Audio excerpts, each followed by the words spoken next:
Boa noite, galera. Pessoal, uma noite aqui na fazenda e vou mostrar um pouquinho aqui a tranquilidade que é isso aqui à noite. Sinésio! Vocês veem aqui, pessoal, tá aqui o Sinésio e o Fabão, que eles deram uma saída agora, eles sumiram. A gente fez essa fogueira aí. Eles gostam, né? Geralmente a gente assa uma carne aqui, toma um aperitivo. Pra vocês terem uma noção que a tranquilidade que é aqui no interior, né? Eles foram ali pegar mais lenha para pôr na fogueira aqui. A gente faz fogueira sempre, né? Só dia de São João, de São Pedro e Santo Antônio não. Fala, Fabão. A gente sempre faz fogueira, pessoal. E assa uma carne. Ah, os homens estão chegando aí, estão trazendo mais lenha para a fogueira. Ó, a Mel aqui também. A Mel aqui também satisfeita. E aí, Sinézão? Ei! Olha, o Sinésio aí chegando, mas o Fabão. Assar carne, um queijinho. É.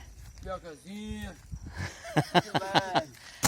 Aqui é o trio parada dura aqui, olha aí. Colocando mais fogo aí na fogueira. Sem estresse. Só alegria.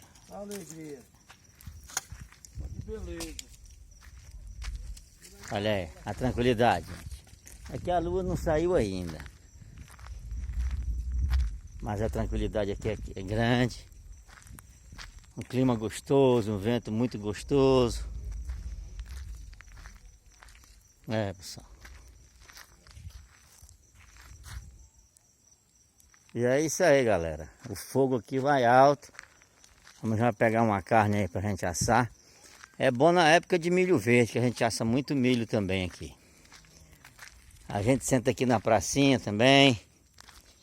E põe uma churrasqueira também. E de vez em quando a gente faz isso. A gente gosta de bater um papo bem gostoso. Que o que a gente leva da vida é isso aqui. É bater um papo bem gostoso, pessoal. A gente não leva mais nada do que os bons momentos. Pois é isso aí, gente. Vou encerrar por aqui. Que a gente vai fazer outras coisas agora aqui. E aí, Sinésio? E aí, Fabão? A dupla perfeita aí, aí. Beleza, Só alegria. Sinésio, já tomou uma hoje, Sinésio? Não minta não, rapaz. Não corra com a cangaia. Assar a carninha. Ei, Sinésio. Besta. Tem a nevo, rapaz, tem a nevo. Pois é isso aí, pessoal. Pô, eu vou encerrar aqui. A gente vai aqui para as outras atividades agora. Espero que vocês gostem aí. E tenham uma noção mais ou menos de como que é a vida no interior aqui. Nesse lugar tranquilo, nesse lugar gostoso aqui. Nesse paraíso aqui que eu costumo dizer. Que Deus me deu de presente. Tá bom, pessoal? Não se esqueçam aí, se quiser se inscrever no canal, dar uma força pro canal, curtir, compartilhar. Para nós aqui será uma honra, pessoal. Um abraço a todos aí, fiquem com Deus.